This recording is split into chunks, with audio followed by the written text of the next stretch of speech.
Habang umuusad ang kanyang impeachment trial, nasa The Hague, Netherlands, si VP Sara. Dumalo siya sa isang rally kung saan muli na naman siyang bumanat laban sa Pangulo. Damay din sa tirada si former Senator Antonio Trillanes at ang ICC. Ang detalye sa Agenda Reporting Ched Gatchalian.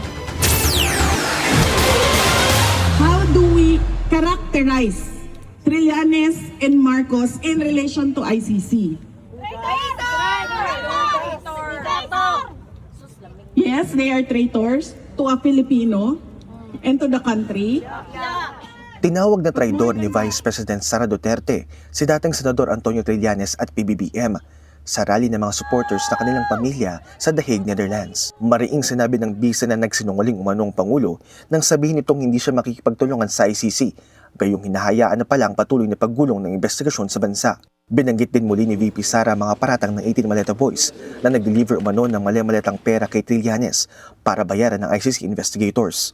We will only talk about Marcos in relation to ICC. Yes! Tuta ni Marcos. Sumusunod sila kay Trillanes at Marcos. At hindi lang yan.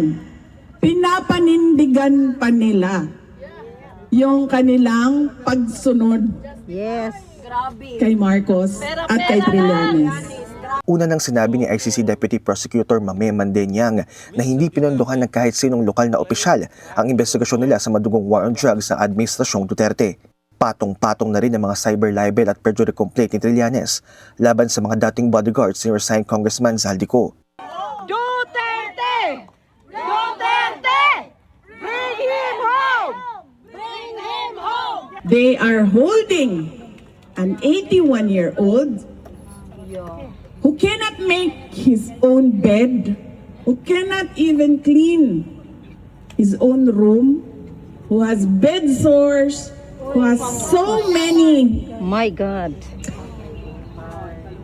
aches and pains for the reputation of ICC, for Marcos. Sa Free Duterte Now rally, sinabi rin ng bisa na baka raw ang ilang biktima na kinokonekta sa drug war ay dahil pala sa lumalalang gun violence sa bansa.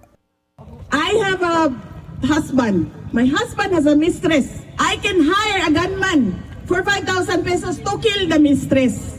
That is how, for 5,000 pesos, that is how bad gun violence in the Philippines is. Dagdag ng bise, dapat nang pakawalan ng kanyang ama dahil wala naman daw itong kakayahan na pumigil ng investigasyon o tumakas mula sa kaso. Sa November nakatakdang magsimula ang trial ng dating Pangulo, pero napapagalan si VP Sara sa proseso dahil masyado na raw matanda ang kanyang ama para magtagal pa sa detensyon. Para sa Agenda, Ched Gatchalian, Billionaire News Channel.